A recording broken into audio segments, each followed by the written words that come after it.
It's my very great pleasure to introduce to you an extraordinary person, former Prime Minister of Ireland, John Bruton.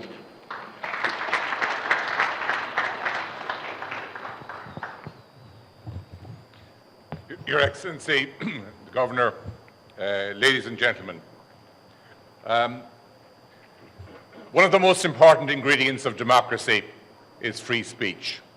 I think we've seen that free speech is alive and well and very strong here in the River State and in Nigeria today. Also, it's very important to stress that since the reintroduction of civilian rule here in the United States, in a united Nigeria, and Jack Straw was very right to point out the achievement of the retention of unity in such a diverse country as this is an enormous one, and something that sets an example for the rest of the world.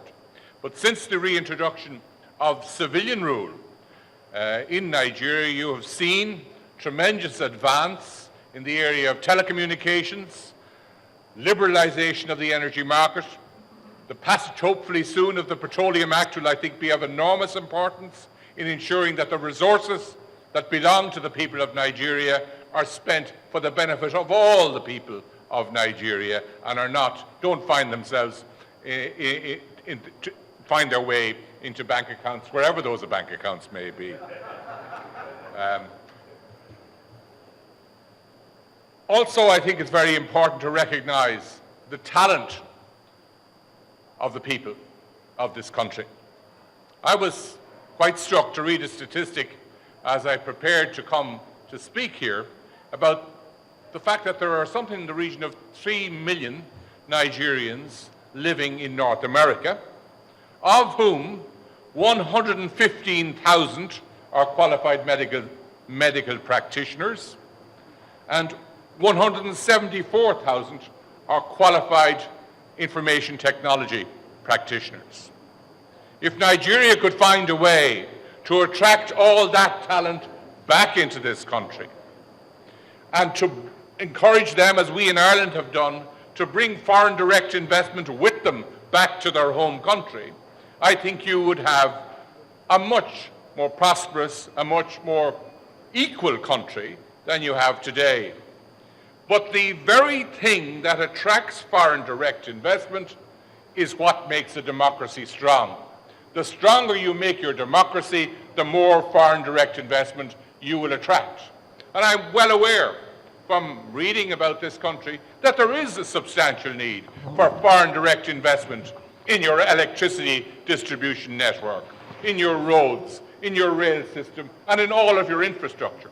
And you're not going to be able to produce all of the money and all of the expertise that you need to bring those up to date here on your own in this country.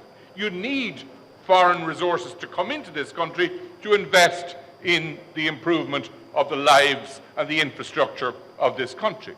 But to do that, you must also create the conditions which make democracy strong. Now, I was struck very much by what Mr. Justice Adolphus Karibi-White said. He said, we're still searching for good governance in Nigeria. Let me assure him, every country in the world is still searching for good governance. No country has yet fully arrived at that destination. And indeed, good governance isn't a destination, it's a process of constant renewal of your institutions. And a country that has good governance now could have bad governance 10 years from now if it is not very vigilant to preserve those characteristics.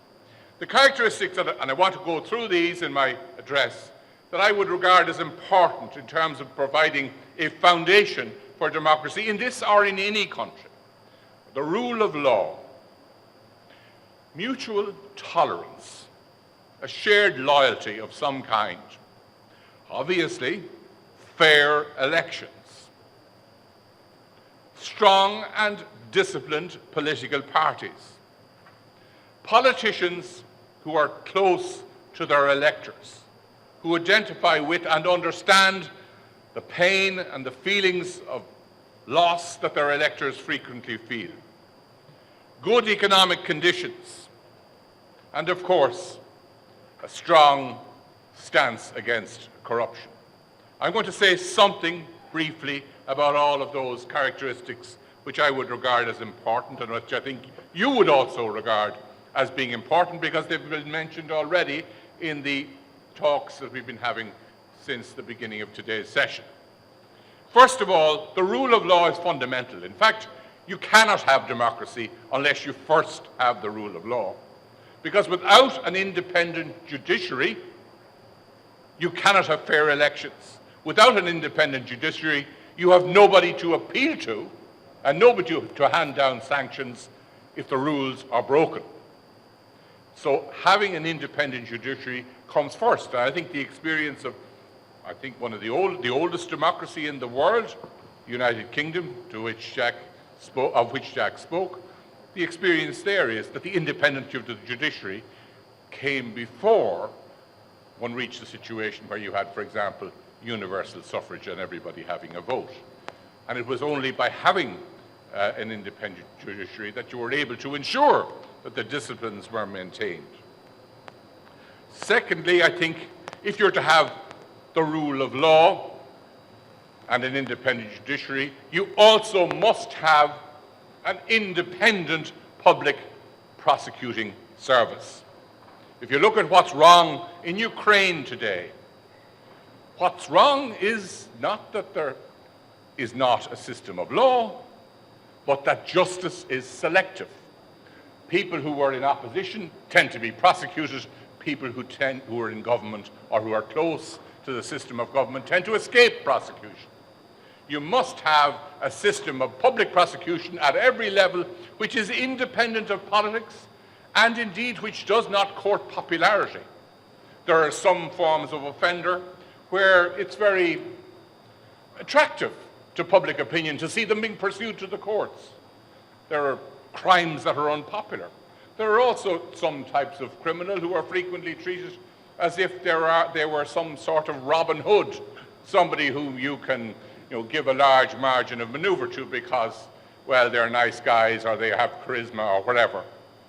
But a crime is a crime is a crime, and it should be prosecuted equally without regard to the popularity of the person concerned or without regard to whether they're close to power or far away from power.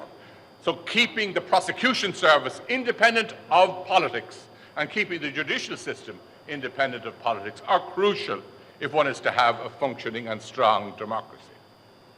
Mutual tolerance is vitally important if you're to have a strong democracy.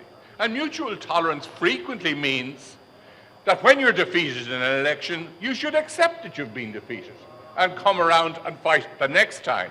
If you're in a situation where, as we've seen in many countries, that people who lose an election don't accept defeat, and they make allegations, frequently untrue allegations about the way the electoral process was conducted, and never fully accept or take part in the legislature as a strong opposition, well, you won't have the sort of democracy that you need. You need to have a willingness to win and take responsibility, and a willingness to lose and also take responsibility.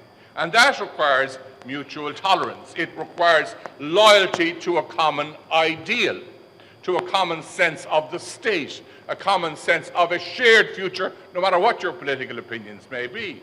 And there are some countries where this isn't the case. For example, in Northern Ireland, one section of the community believes that their allegiance should be to Dublin, and another section of the community believes that their allegiance should be to Belfast. In Ukraine, we have had a situation clearly where one section of the community in the Crimea believes their allegiance should be to Moscow, whereas the rest of the country believes their allegiance should be to Kiev. You've got to forge a common sense of allegiance if you're to have the sort of mutual tolerance, if you're to have the willingness to accept defeat in an election, which is crucial to democracy. So building that sense of allegiance, that sense of belonging together in one country, is something that victors in particular, those who win elections in particular, have a responsibility to foster.